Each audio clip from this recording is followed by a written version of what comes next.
it's not age, it's ability and his actions. As predicted, if you wanted a second term from Trump, give the Dems a term in between. Because for A, you give the country a break from the media's TDS, which really didn't go away, and you let the Democrats drive the car into the ditch. Trump gave Joe a stable country, and Joe set it on fire. And this is what happens when you choose nice words and no deeds over good deeds and mean words. Joe was supposed to smooth out all those frumpled lumps in our nation's fabric. This was a war for the soul of the nation. And what did we get? Yep. We got more division, we got more war, we got more crime, more inflation, more unfettered illegal immigration.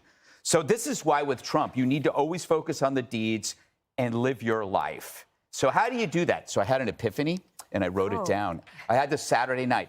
I was listening to this critic talk about the opportunity cost of Trump, his divisive personality. It takes your eye off the ball, and that's the reason we got this Hamas attack, which is interesting. And the critic says he admitted that Trump's policy on the Middle East was better and safer, but it was his personality that was a problem. So this is the epiphany. Trump's not in office, and they still obsess over him 3 years later. The opportunity cost actually grew greater under Joe Biden, which means if you like Trump's policies but couldn't handle Trump's behavior, you should probably still vote for Trump anyway, because whether he wins or not, the derangement will persist. So you have a choice: Trump obsession, Biden policies, or Trump obsession and Trump policy. And by the way, you could replace Trump with any Republican, because the obsession and the derangement will just take another shape or form. And if you want real opportunity costs, you think about what we were obsessed with under Biden. We were fixated on the Ukrainian border. We were fixated on identity politics and racism.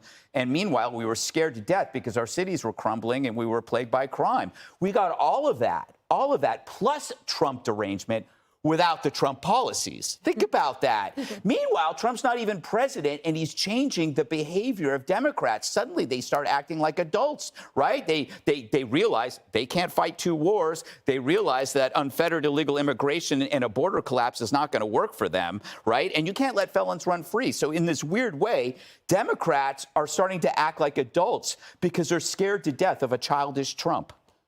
You had this epiphany on a Saturday night. Yeah, this is what I do now.